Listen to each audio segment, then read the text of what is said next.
Bismillahirrahmanirrahim. Salamlayıram hər birinizi, dəyərli izləyicilər, Ramazan ayının 20-ci günündə. Əgər xatırlayırsınızsa, ötən dəfə biz Allahın təbib sifəti barəsində danışmışdıq və son olaraq Ənfal surəsindən 24-cü ayəni qeyd etmişdik. İstəyirdim bu ayədəki bəzi nöqtələr barəsində ümumiyyətlə Allahın hökmünə əməl etmək barəsində olan faydaları qeyd edim. Ayə belə idi: ey iman gətirənlər, sizə həyat verən şeyə, yəni ilahi hökmə əməl etməyə tərəf dəvət edən zaman Allahın və onun peyğəmbərinin çağırışını qəbul edin. Yəni sizə həyat verən şey nöqtəsi, sözü, nöqtəsi burada çox önəmli bir nöqtədir. İstəyirdim ümumiyyətlə bu ayə ətrafında söhbət edək və məhz Ramazan günündə Allahla əhdimizi təzələyək. Əhya axşamında, Qədr axşamında ki, Əli əleyhissalamın həm də şəhadəti axşamıdır. Bu axşamda inşallah ki, niyyətimizi təzələyək və əhdimizi təzələyək, tövbəmizi təzələyək və bu ayədəki bəzi nöqtələrə diqqət yetirək. Quran-ı Kərimin nazil olduğu bu mübarək ayda ən önəmli məsələlərdən biri Quranı diqqətlə oxuyub Quranın ayələrinə əməl etməkdir. Və Quranın ayələrindən də sözsüz ki, Allahın hökmləri nəzərdə tutulur. Ayədə qeyd olunan məsələlərdən biri ayədən ilahi hökmlərin, pak hökmlərin və həyat verici olduğu barədə bir nöqtə görürük. Nöqtə budur ki, həmin qeyd etdiyim ifadə sizə həyat verən şeylərə doğru sizi dəvət edəndə siz bu dəvəti qəbul edin. Həyat verici olduğu başa düşülür Allahın hökmlərinin. Və pak həyat da həmişə saf və sağlam ruhla birgə olur və bunun üçün də ilahi hökmlərin sağlıq və sağlamlıq üçün insana lazım olduğu, göndərildiyi burada diqqəti cəlb edir. Bəs deməli ayədə əsas nöqtə budur ki, həmişə əgər sağlam olmaq istəyirsə, istər cismi baxımdan, istər ruhi baxımından Allahın hökmlərində gizlənib həmin sağlamlıq. Yəni insan nə qədər Allahın ilahi hökmlərinə üst tutarsa, əməl edərsə, sağlıq və sağlamlıq üçün daha çox səmərə əldə edər. İlahi nüsxələr gözəl nəticələr verir. İlahi nüsxələr olduğu üçün biz gözəl nəticələr alırıq. Baxın, bir çox insanlar soruşurlar ki, niyə ümumiyyətlə mən əməl etməliyəm bu şeylərə? Əhkam nə üçün var? Filan işi niyə görməliyəm? Sözsüz ki, bu əhkam, İslam şəriəti hamısı ilahi hökmlərdən çıxarılıbdır. Yəni ayələrdən çıxarılıb və hədislərdən çıxarış olunubdur.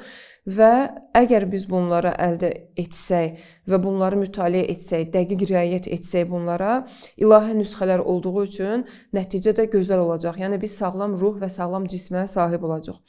Burada bir nöqtə də var ki, ilahi hökmlər ruhi sağlamlıqla bərabər insanın cismi sağlamlığına da gətirib çıxarır. Yəni cismi sağlamlıq da əldə etmiş olur.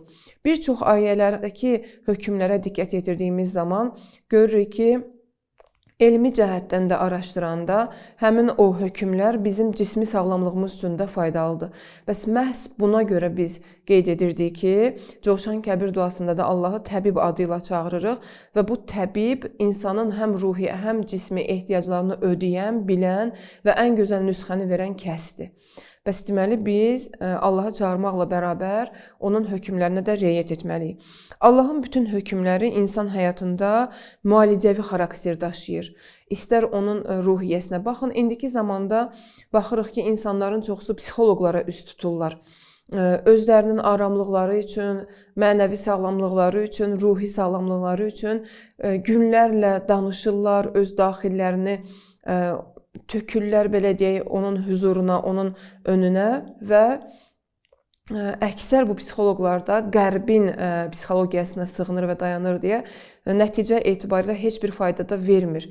Çünki bir çox indiki psixoloqların insanlara təqdim etdiyi şeylər qərb psixologiyasına sığınır və heç bir əsası yoxdur, İslami bir mənbəsi yoxdur. Halbuki biz bilirik ki, ən gözəl təbiblər, ən gözəl psixoloqlar, ən gözəl həkimlər məhz Allah və Allahın göndərdiyi məsum olan kəslərdir, yəni 14 məsumdur. Və bütün nüsxələri də bizə onlar təqdim edir və verir. İstər qida baxımından, istər ruhi və mənəvi baxımından insan hər nə qədər Allaha bəndəçilik edərsə və Allahın hökmlərinə itaət edərsə, o qədər də ruhi və cismi baxımdan sağlam olacaq. Və hətta bu psixoloqlara böyük məbləğdə pullar xərcləyirlər, böyük məbləğlərdə vaxtlar xərcləyirlər. Nəticə etibarilə də təcrübə bunu göstərir ki, heç bir şey əldə etmirlər. Əlbəttə biz demirik ki, ümumiyyətlə bütün psixoloqlar və psixologiya ilə məşğul olan şəxslər batildir, amma bunu vurğulayırıq ki, İslami mənbələrə sığınmayan bir çox şeylər insan üçün heç bir nəticə vermir, müsbət nəticə vermir və bihudə istər malına, istər onun zamanına zərər yetirir. Amma insan nə qədər Allahın hökmlərinə sığınarsa, bir o qədər ruhi baxımdan sağlam olar və cismi baxımdan da sağlam olar. Misal üçün hicab məsələsi.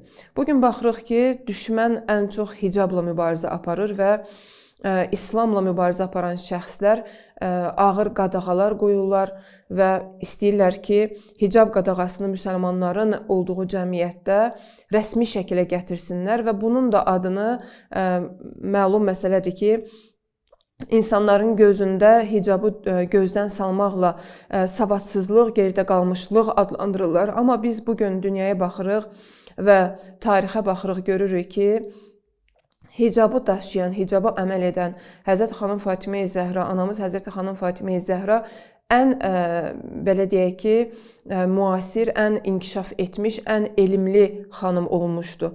Ən savadlı xanım olmuşdu. Hər cəhətdən inkişaf etmiş bir şəxsiyyətə sahib idi və savadsızlıq adı ilə ki, hicabı istəyirlər cəmaatın nəzərində gözdən salsınlar. Bugün dünyaya baxırıq, görürük ki, nə qədər elmi cəhətdən və tərəqqi etmiş, inkişaf etmiş şəxslər var ki, xanımlar var ki, onlar böyük bir vəzifələrdə çalışırlar, böyük bir elmi nəticələr əldə ediblər, elmi inkişaflar əldə ediblər, amma hicablıdırlar.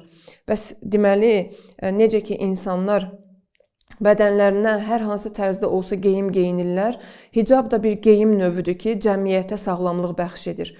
Əgər biz qışda hər hansı bir isti geyimlərdən istifadə ediriksə, başımıza hansısa bir papaq, isti geyimlər istifadə ediriksə, bəs əgər hicab maneə yaradırsa savada, deməli, qış mövsümündə gülünc bir düşüncə olar ki, biz belə təfəkkürə sahib olaq ki, hər kim başını bağlayırsa, hər kim başına isti geyimlər geyinmirsə, deməli, onun təfəkkürü geri düşür, deməli, onun elmi azalır, yəni onda gərək bunu da qəbul edək. Bəs bu çox gülünc xarakterli bir aşağılamadır hicab üçün. Bəs deməli, hicabda da həmçinin ilahi qanundur deyə sağlamlıq var. Həm ruhi cəhətdən, həm də cismi cəhətdən. Hicab Allahın hökmüdür və müalicə xarakteri daşıyır bir cəmiyyət üçün. Bu müqəddəs geyim xanım və ona yad olan şəxslər arasında maneə yaratmaq üçündür və bu maneəni yaratmaqla da cəmiyyətə sağlamlıq bəxş edir. Ən önəmli nöqtə budur ki, ictimai pozğunluğun qarşısını alır, ictimai pozğunluğu aradan qaldırır və bu yolla da əxlaqi xəstəliklər müalicə olunur, əxlaqi xəstəliklərdən cəmiyyət aludə olmaqdan qarşısı alınır, insanın ilahi hədəflərə doğru, mənəvi hədəflərə doğru addımlamasına kömək edir və insanı müalicə edir. Deməli, hicabın olmaması insanları iffət və həyadan çəkməklə cəmiyyəti uçuruma doğru aparır. Bəs buna görədir ki, İslam düşmənləri, insanlıq düşmənləri hicabla mübarizədədirlər və iddia edirlər ki, hicab geridə qalmışlıqdır, hicab insanların savadını geri atır. Halbuki biz baxırıq ki, cəmiyyətimizdə hicablı xanımlar, hicablı qız uşaqları yüksək balla ali məktəblərə daxil olan şəxslərdir.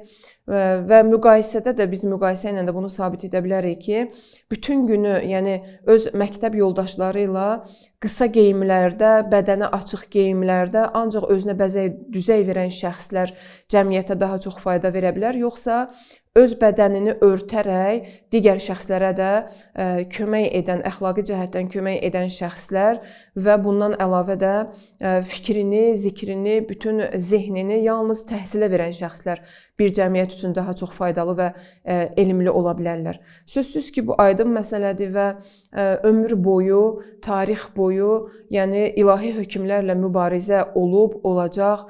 Lakin naümid olmamalıyıq, bilməliyik ki, Allahın hökmlərində İnsan üçün həyat verici şeylər var, müalicə edici şeylər var. Sözsüz ki, sağlam ruhda sağlam cisimlər olur və sağlam ruh üçün də ilahi hökmlərə tabe olmaq zəruridir. Nəyə görə mən misal üçün burada ilahi hökmlərin sırasında hicab məsələsini seçdim? Biz xanımıq və bugün cəmiyyətdə təəssüflər olsun ki, görürük ki, bizim cəmiyyətimizdə təəssüflər olsun, məhz hicabla mübarizə məsələsi gedir. Hicab məsələsini İslamla tanış olan bir cəmiyyətdə, müsəlmanların çoxluq təşkil etdiyi cəmiyyətdə qadağan etməyə çalışırlar. Və sonra da demokratiyadan, azadlıqdan, hansısa bir şeylərdən bəhs edirlər ki, bilirik ki, demokratik bir ölkədə, demokratik bir cəmiyyətdə cəmaatın dini inancları ilə heç kəsin işi olmamalıdır və hər kəs öz geyimində azad olmalıdır. Bu yüzden də mən məhz bu məsələyə toxundum ki, insanlara bunu çatdırmaq lazımdır ki, hicab eyni ilə qış geyimlərində olduğu kimi qış geyimləri necə ki insanların savadına və yaxud örtülü geyimlər, qapalı geyinən şəxslərin savadına necə ki xələl gəlmir, hicab da insanın yəni elminə, savadına heç bir xələl gətirmir. Əksinə daha çox bizi bu istiqamətdə inkişaf etməyə doğru aparır. Bəs ilahi hökmlərdə həyat var, sağlamlıq var və Allah təbib olduğu üçün bunları bilir, insanların ehtiyaclarını bilir və insanları müalicə edir. İnşallah ki, bu günlərdə ki, oruç tuturuq, çalışırıq ki, Allaha yaxınlaşaq və əhya axşamlarında, qədr axşamlarında dua edirik ki, hacətlərimiz rəva olsun. Bəs bu nöqtələri də unutmayaq ki, ilahi hökmləri icra etməkdə daha sabit qədəm, daha möhkəm olaq inşallah. Bugünlük sizi Allaha əmanət edirəm. Gələn günlərdə görüşmək ümidi ilə sağ olun, salamat qalın.